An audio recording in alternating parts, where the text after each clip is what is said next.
Today, I've got the absolute pleasure of being here in New York City, meeting with Geline Midouin, who is the Executive Director at Shearman & Sterling. This is a really fantastic conversation. I think some great insight in this one, so I hope you enjoy it as much as I did. Well, Geline, welcome.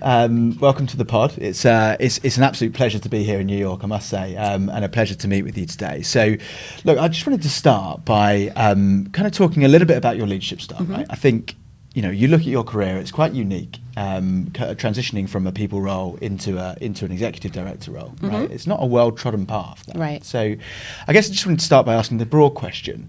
How would you describe your leadership style? Sure. For me, I think leadership is about inclusion, and it can't just be about using that as a word. It has to be demonstrated in your actions.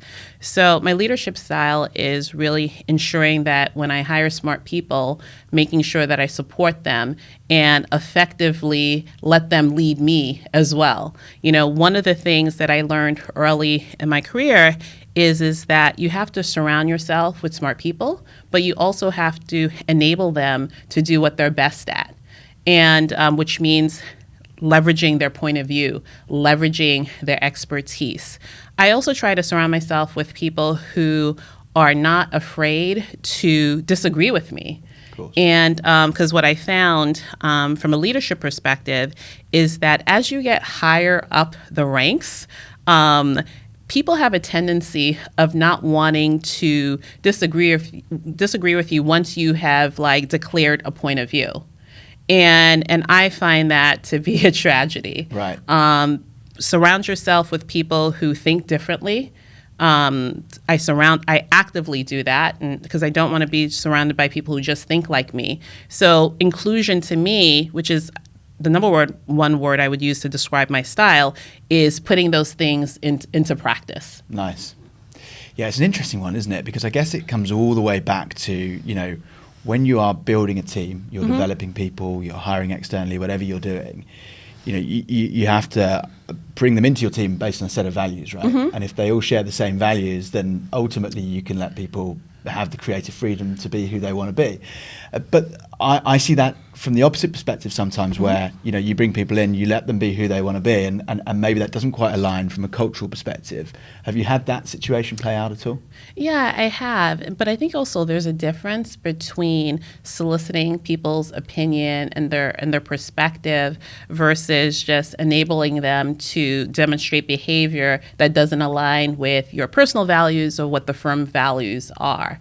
And so, but I've had where people have said to me, well, this is who I am, and they've used the word sort of like authentic. I'm like, okay, authenticity doesn't necessarily mean that, if you're putting yourself in an authentic way, that negates what the firm values are, what the personal values are, or the personal guidelines of what the company is.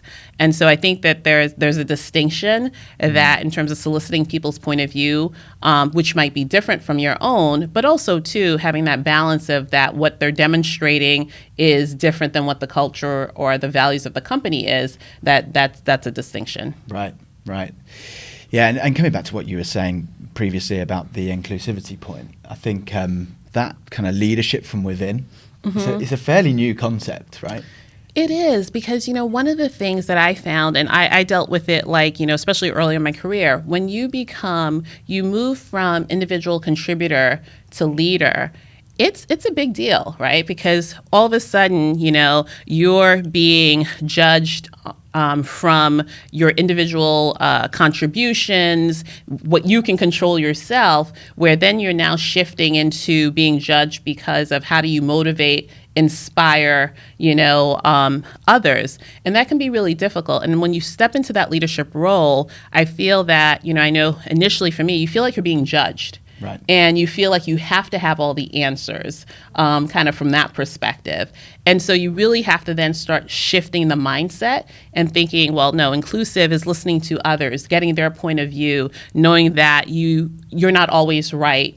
All those different types of things that you actually have to flex as a leader that maybe necessarily you didn't have to do as an individual contributor. That really resonates. And just to pick up on that point slightly, I think what I see play out sometimes is, leaders land in a new role. They've either been promoted into that role internally, or they're brought in externally, but fundamentally they see that as an opportunity to prove themselves, right? And often you prove yourself by doing. People see your outputs rather than the kind of questions you're asking, right?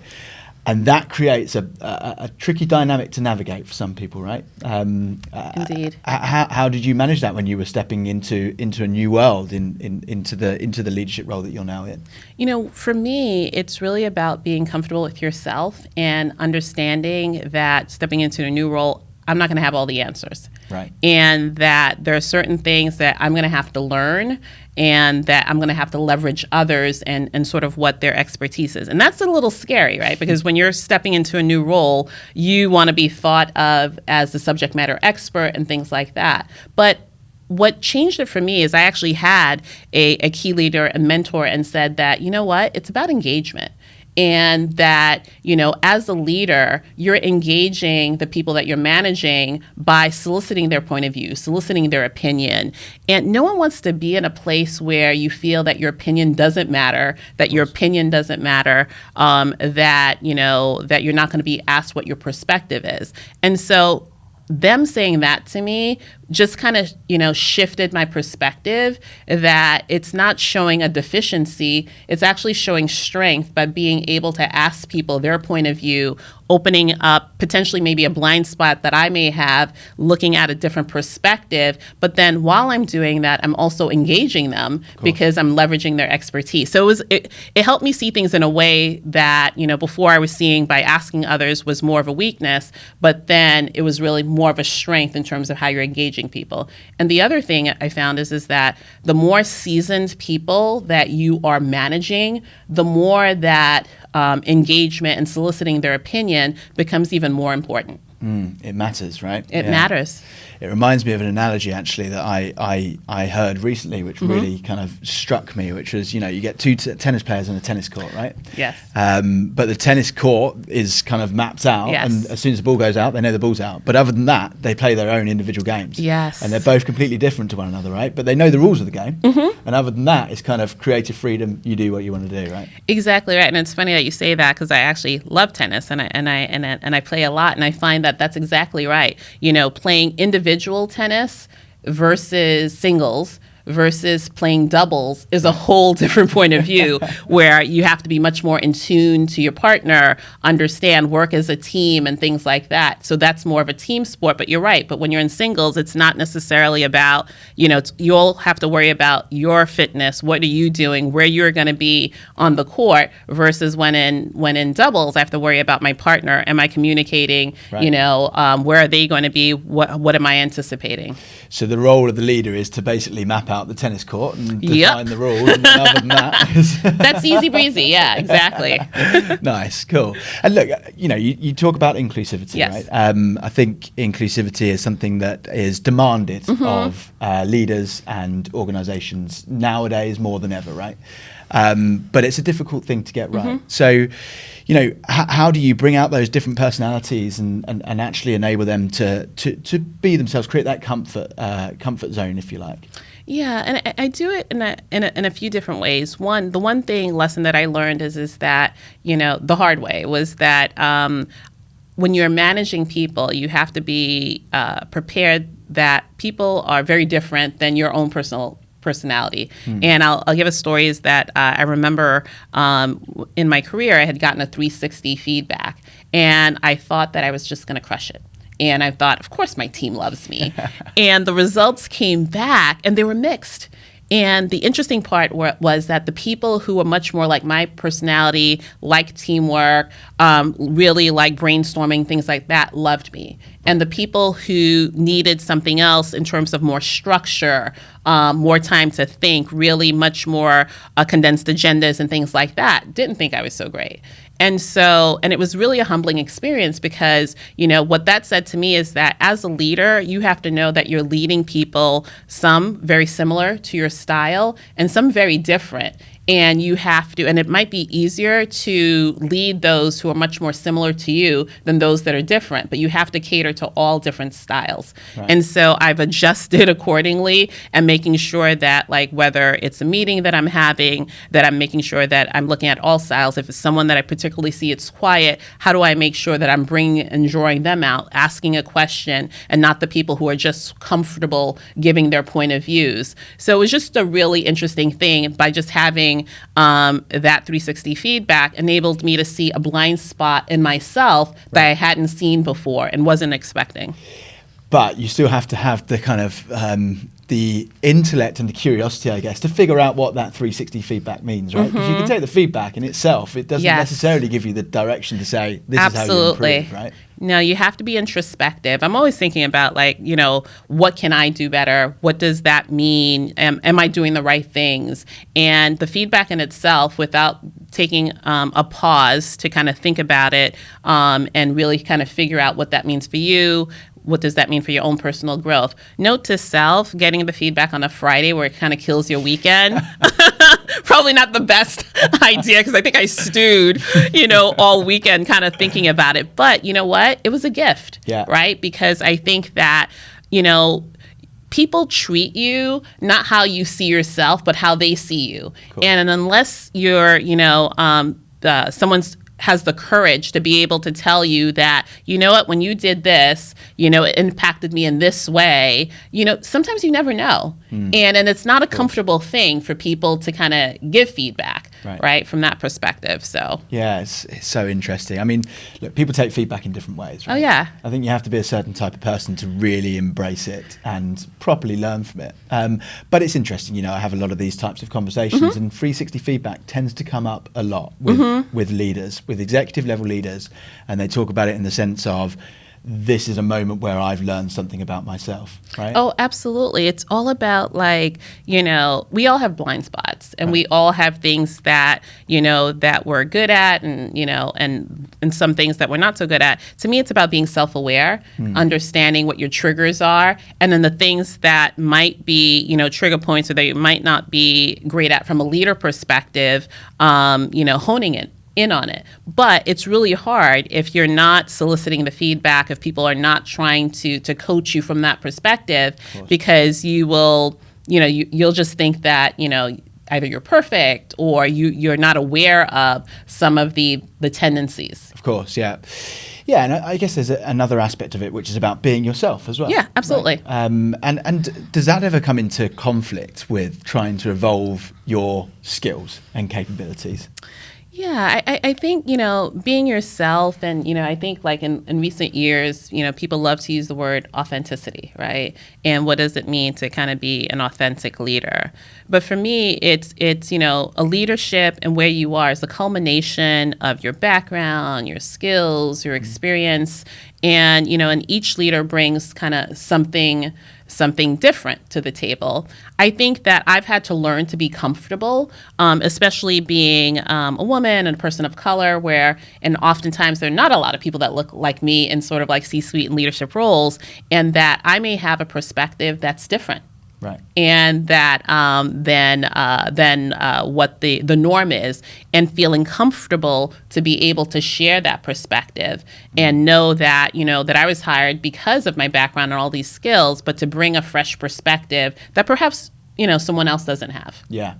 And does this come with confidence from your own perspective? It does come with confidence, because I think earlier in my career, you want to, you want to have an opinion. You don't want to stick out. Right. And you want to, it's more about assimilating, but with seasoning, you know, and with experience, you start to think about, well, you know what? I bring a unique perspective based on just my skills, background, and experiences, and maybe look at things in a way that is not traditional. Right. Or maybe it is traditional, but really being comfortable to express that point of view even if it's something that that is an opposing point of view to someone in the room, or lending a different perspective that they maybe haven't, thought of before. Right. But it does take confidence, right, to say that, hey, you guys are thinking this. I don't necessarily agree, but let me give you my point of view. Right. And I try to, when I mentor others, share that with them as well, because again, I think there's a tendency that we want to be part of the group, we want to be part of the crowd, and sometimes it's really more about assimilation Yes. than really true integration and integrating different thoughts and point of views. Yeah, that's so true. I've got somebody in my organisation, actually. He's a fairly junior individual, but on a trajectory in his career and has all the right skills and capability. And sometimes he says things in our kind of one-to-one catch-ups. And I kind of challenge him on it, and instantly he changes his decision or his opinion on it. Oh, yeah. And it's like, I'm trying to coach him on that aspect at the moment, right? But, people struggle with that. People definitely struggle. I remember it was an experiment for a gotcha, but I remember I wanted to see, in a past life, like I was managing a team, whether they would, call me out if I was saying something that wasn't inappropriate, but like where it could be seen in two different ways in terms of different types of points of view. So I gave an opinion where you could see on one way or the other, anticipating that people would challenge my opinion, saying, well, yeah, if you're thinking this way, here are the risks, or just give me an alternative point of view. That's why I said it. Yeah. And I waited, and I waited, and I waited. And I was really surprised that no one challenged me. Right. But then after, I was really nervous that no one challenged me. Yeah. Right? Because you want to be able to, make sure that, one, your team calls you out, on different perspectives, because that's why they're there. But you also want to make sure that, again, we all have blind spots. If you're not seeing something, that they bring it to your attention. For me, it's all about what's the environment. So then I thought, well, are they afraid? Am I creating a psychologically safe environment where they feel that they can come up and tell me things? Because you, as a leader, want to deal with issues or concerns when there may be a 2 and not when there are 10, where you have less, different solutions. And so my philosophy, going back to the question that you originally asked, also too, as a leader, I want to make sure that I create an environment where people feel that they can challenge, but that they can also bring up things that, whether it's mistakes or issues, early on in the process versus sort of late in the process. I've seen people, because of whether it's fear or whatever, they are bringing up issues like, where there's really not much you can do because they've waited too long. I love that. So bringing them at a 2 rather than a 10. However, does that ever create an environment where you are lent on? Because you have got that part, that kind of, you're giving that support and creating that safe environment. Do you find that people then, overstep sometimes and maybe just kind of offload things onto you at all? I do think that people, they'll share more. Right. What I find, but I appreciate that. But I also kind of set the expectation, you can't just come to me with problems. It has to be solutions oriented. Right. And so, yes, here's what's happened. Things happen all the time. They're unexpected, but it's also, what are your solutions to what's happened? I've also kind of shifted where, setting up expectations where it's, I'm not sort of like the garbage dump for problems, but it's really how do we collaboratively work on things together. So I rather more so that people feel like they can share versus not, because I do think that that's where you can get ahead of things before they become too unwieldy. As long as it's solution oriented. It's solutions oriented. Everyone wants to know that if I think great employees know that it's not just about coming up with and identifying the problem, as I would say, admiring the problem. Everyone could admire a problem, right? And it's like, wow, this problem looks good. This is, ooh. We can talk about this for a long while, yeah. And people actually, I've seen in the past really get excited about like just pointing out the problem. I get excited by people pointing out the solution. Right. And I think it's really around being solutions oriented, being flexible, and like, here's the issue that I have, but here are a couple of options of what we can do. Let's talk through it. Yeah, nice. It's so going back to your point earlier about going from individual contributor into leadership, right? In the organisation that I'm building at the moment within my own team, I've recognised there's potentially a bit of a gap between the two as well, which is the management piece. And I see that slightly different. So leadership is you set the agenda, you kind of get the buy-in at the top level with the direction, the overall direction of where you're headed. And the individual contributor is executing on that plan. The management bit is the bit where, you know better than I do, right? But the keeping people honest against what they've said they're going to do day in, day out, and doing those hard yards and making sure what needs to get done gets done, right? And I think that bit can be quite tricky because you either get people that are solution oriented, are able to come up with their own plan, are able to set their own agenda, or you get those that are happy just executing. The management bit tends to be the bit that I find there's a bit of a gap across most people's skill set, natural skill set, right? Do you see that?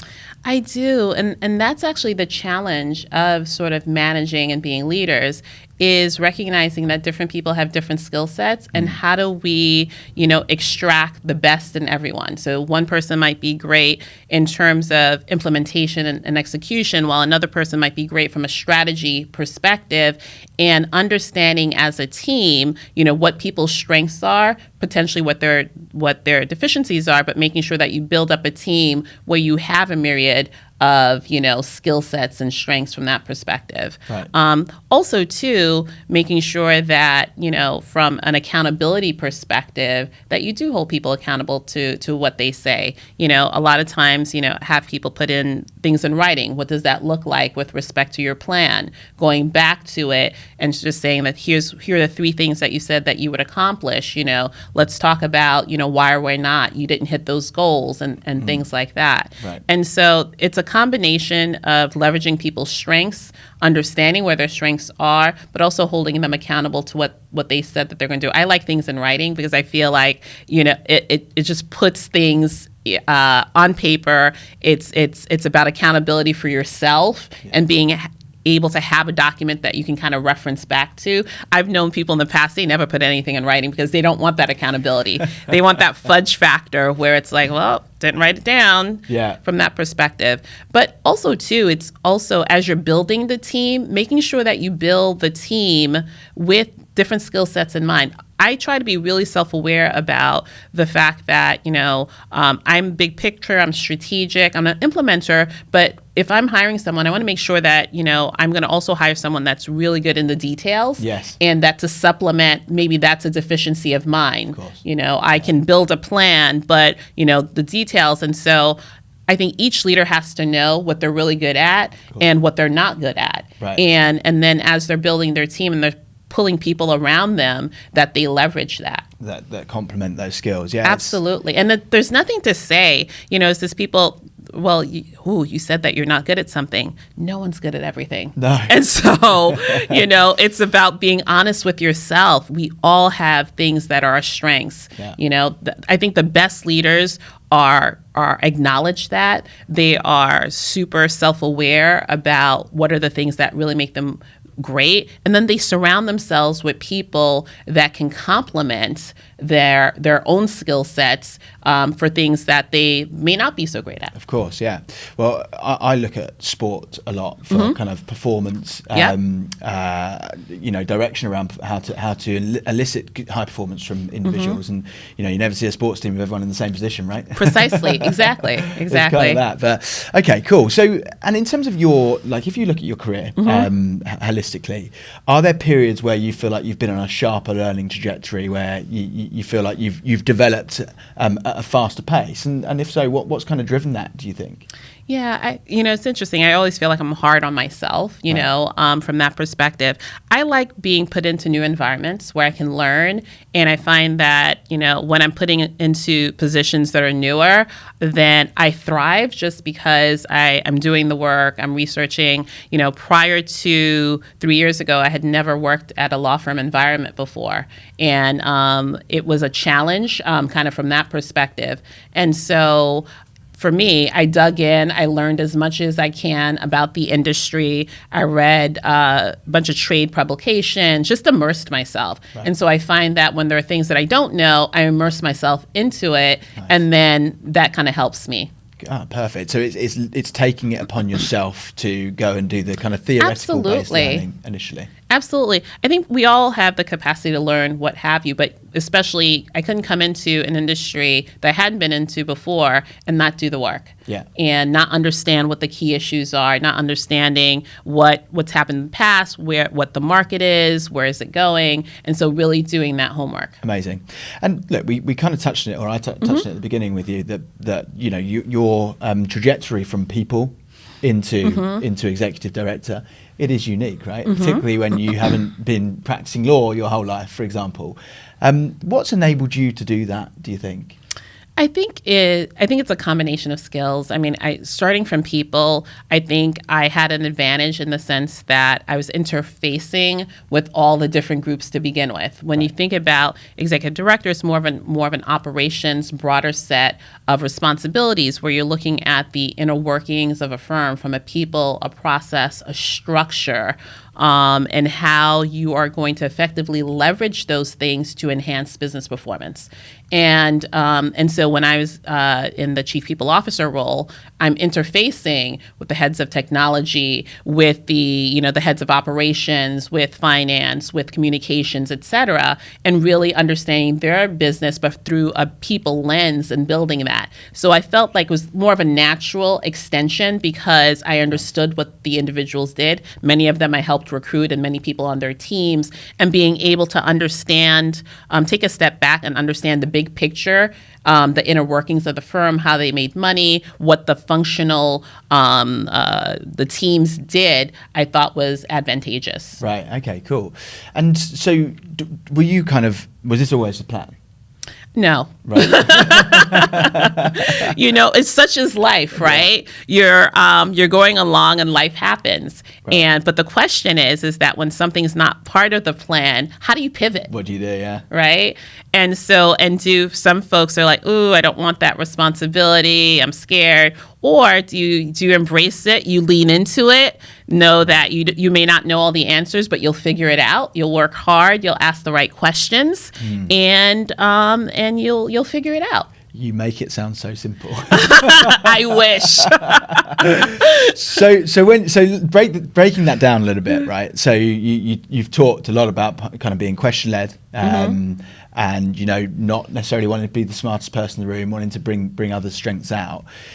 But I assume that isn't all of it, right? And you just mentioned their hard work. What role does that play or has it played in your career today? Oh, it's always played a hard work. I've always been that person who wants to know everything about what I'm doing. Mediocrity isn't something that I strive for. I will do that extra work reading on the weekends or trying to get up to speed. I ask a lot of questions. And so I remember going into different roles, and that's how I learn. And so I actually had to say that to my team, because sometimes if you ask so many questions, you feel like they're on the witness stand. And I said, and I explained to them, well, this is how I learn. And so just know up front, I will be asking lots of questions, and just for me to digest the information. And I felt like I had to say that because one time a person said, well, do you not trust me? You're asking so many questions. I said, I absolutely do, but this is how I digest information, and that I can learn from you as well. So no, hard work plays into it. Curiosity plays into it. Making sure, sometimes it's not what you know, but like, what don't you know and what you're willing to learn? What are the questions that you're asking? And the number one thing, I don't pretend what I don't know. Right. If you don't know something, I think that's a little bit of a pet peeve where people don't know anything and they make up an answer. Right. And because they're afraid to say, I don't know. And I think it's just really shifting the mindset. You're not expected to know everything as a leader. You're expected to bring out the best in the people that you manage, and to make sure that you are removing the barriers and enabling them to bring out the best version of themselves, so that whether they can put that forth to the client, manage other people more effectively, and that's how I've always kind of like viewed it. And do you find that your style tends to resonate now as it's evolved? Does it resonate more now with the people that you've got in your organization working for you? I think it does. And I think that people appreciate the fact that you trust them to do what they're good at. I think people appreciate when you ask their point of view and how would you look at that differently? Or I'll say, what am I not seeing? And where they have an opportunity to demonstrate their expertise and to share, a perspective with you that otherwise maybe they wouldn't have had I not asked that question. So I really do think people appreciate being included, asking their perspective, asking for an alternative point of view, and really in that level of engagement. Right. No, very good. I mean, look, that's seriously powerful stuff, I think, because, there's a lot of leaders out there that don't necessarily have that mentality, right? Which it stands out.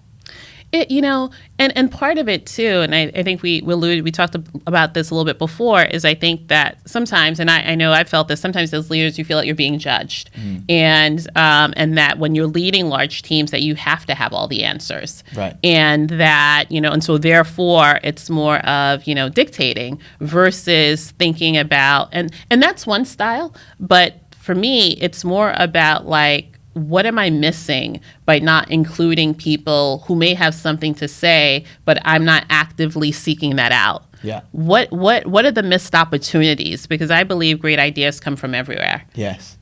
Yeah, there's a question that someone kind of gave to me recently that I've tried to use more and more in my client interactions now, which is, what is the question I'm not asking? Yeah, that's that is my go-to. Right. And what am I not asking you? And that's a great question, because what people, they pause and they're like, well, you're not asking me this. And it's always pretty insightful. Yeah, definitely. And also puts the emphasis back on them, right? Precisely.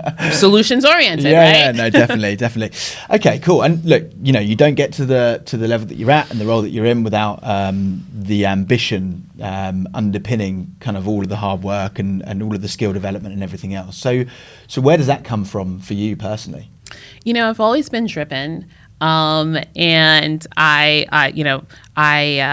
emigrated to the States when I was like 3 years old, right. Being born in the Caribbean, watching my parents really work hard, and really like thinking about, they've always emphasized like hard work, and that, if you want to accomplish something, you have to have a goal, but more importantly, you have to have a plan. Right. And so I kind of grew up, and so I'm a planner. I have a plan if I want to achieve this, okay, well, how will I get there? I break it down into steps. Nice. That works for me. Not everyone's like that, but I like goals, I like plans, and then I like break them into steps in terms of how I can get there. How far do you go out with your plan generally? Oh my gosh. So I have like professional and personal plans.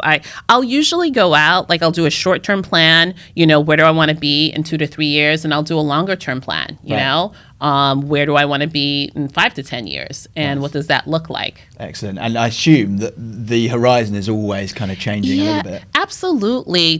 Plans are fluid, but for me personally, and it's not for everyone, I always have to have a North Star. Right. And, from that perspective, whether it's planning with my husband, okay, where do we see ourselves in 10 years or 15 years as we retire, from that perspective, and have a plan there, or whether it's professionally, where do I see myself professionally? And then based on where I see myself, okay, well, what are the skills that I need to get there? Okay, what are my gaps? And then based on the gaps that I have, how do I need to shrink those gaps? Right. Right. I remember, earlier on, as I was growing in my career, I would look at jobs that I thought was interesting and then look at the job descriptions and jobs, like even before I was chief people officer at one point, and I was like, oh, this is great. What are they asking for? What are the skills? What are the responsibilities look like? And then what don't I have? Where do I need to explore? They seem to do a lot of networking. What are organizations that I need to potentially join to interact with like-minded people from that perspective? Okay, cool. And so, you you talk about that being kind of a long-term game, right? I actually read Arnold Schwarzenegger's book on the way over here. I don't know if you've ever read it, but it's a new book. But anyway, my screen wasn't working on the plane on the flight over, so I devoured the whole book on the flight. And it's all about goal setting, right? And obviously, this is a guy who's kind of reinvented himself 3 times through his life, right? Really interesting character. But he talks about when he's looking at those long-term goals, he talks about the power of visualization, and he talks about, before you even set about putting the plan together, imagine yourself at that point when you've achieved your goal. What does it mean to you? And I think a lot of people miss that, right? It's what does it mean to you? How do you feel at that moment? Oh, absolutely. No, I remember I would envision even years ago, where do I want to be? I want to be, in the C-suite. What does that look like? And then what will that enable me to do? Right. And, how will that also enable me to give back? Will I be a role model? If that, and that was important to me. And no, I've always, and I would have like a sticky, that's pin up with like what my goal is, from that perspective, just so that it could catch my eye on sort of like a daily basis. Because I'm more of a visual person, I have to imagine it in order to feel it and to be it. And so I had a sticky, and sometimes I actually had multiple stickies based on different types of goals from that perspective. But no, I think people, again, things are possible. I remember one of the questions are, that someone asked me once on a panel is like, okay, what would you tell your younger self? That's become a popular question, now. It's one of my questions. Oh, I jumped the gun. Very interesting. It though, but I think for me, it was really about like, think and dream bigger. Yeah. If I were my younger self, I would say dream bigger. And part of it too is that if you don't see people, in a role, maybe that look like you might start to think that, you can't become it. And so, and kind of shrink what your dreams are. But it's, I would tell my younger self, nothing's impossible, and to dream bigger and to have lofty goals. I absolutely love that. And do you know what? So interestingly, on Monday morning, I had 2 performance reviews, right? So I read this book on Sunday and had 2 performance reviews on Monday. And I went into both of them looking at the kind of goals for the year for the individual. It was like annual performance review, January thing. And we discussed together whether the goals were ambitious enough based on where they were in their career. And actually both of them came out of that with slightly more ambitious goals as a result. I think the book really helped, actually. I can imagine. And part of it too, like people don't want to fail, right? Yeah. And so sometimes we, it's like that, the whole philosophy of under promise but over deliver. But I think sometimes, maybe we take that too hard to our own personal selves. Well, why not stretch? Why not over deliver by overstretching what you think that you can potentially kind of become, kind of from that perspective. Yeah, I mean, look, there's some powerful messaging in there, right? Especially when you look at what you've achieved. I think it's a unique trajectory going from one industry to another, from people into exec director. Also, given your background, like you say, you emigrated into the US, right? So all of that combined, I think is quite unique. But so let's talk about diversity for a moment, right? So do you see the dial moving within our industry, within the legal industry, around kind of diverse leaders? From your perspective? I think all industries have an opportunity to get better. I think that we're moving towards the right direction. I think that there are a lot of, what I've read over the last few years, companies hiring diversity officers, putting plans into place, and all those things are positive. I think one of the things that, that we have to think about is that, the challenges didn't happen overnight. And so therefore, the solutions that we're actually looking towards are also it's not a light switch. And so it's really, looking at, we have to look at pipeline and how do we attract people coming into, into the law industry and before they even get into law school, before they get into college, what are we doing to reach out younger to say, oh, this is a viable, area and reach out.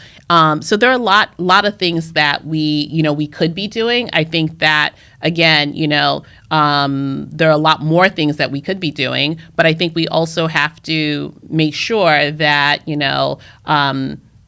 sometimes I think we get stuck, like if things are not perfect, that then that means that, that let's stop because it's not perfect. But there's a lot of work more that we could be doing, but we have to look at pipeline. We have to look at promotion practices in terms of, from that perspective, we have to look at, what are support mechanisms, and we just have to keep moving the needle forward. And like you say, a lot of it is grassroots, right? So it takes a while for that to actually come into focus. It does. And I think we also have to think about that. It's not a short-term problem. It didn't happen overnight, and therefore it's not a short-term solution. And then oftentimes, we think in short-term, right? Yeah. And so if we're not going to solve it by the end of one quarter, sometimes we're like, okay, well then what's next? But, again, when you're thinking about pipeline and creating, career paths and career tracks, that takes time. And therefore, we have to think about it with an eye of longer term solutions, but being consistent in terms of, tackling the challenge. Yeah, and it's a big challenge, right? And like you say, it's not an easy one. I think as long as people are moving forward against the goal, then precisely that's a positive thing, right? Yeah, absolutely. And keeping the discussions and the dialogues around it. Good. Okay, cool. Well, look, this has been really fantastic from my perspective, a super insightful conversation. I do have one final question that I'd love to pose. Oh, I thought I kind of got that a little sooner. Okay. Right. So I'll ask it in a slightly different way. Okay. So if you are thinking forward to your 80-year-old self, what does your 80-year-old self say to you today? Oh, my goodness. Oh, that's a good one. So if my 80-year-old self today, well, hopefully if I'm 80, I want to look back and say to myself today, make sure that you are coaching and that you're bringing others along with you, and that you're making not just an impact in your own lives, but an impact in others' lives. Amazing. What a lovely note to finish on. That's perfect. Thank you. Thanks, Geline. All right.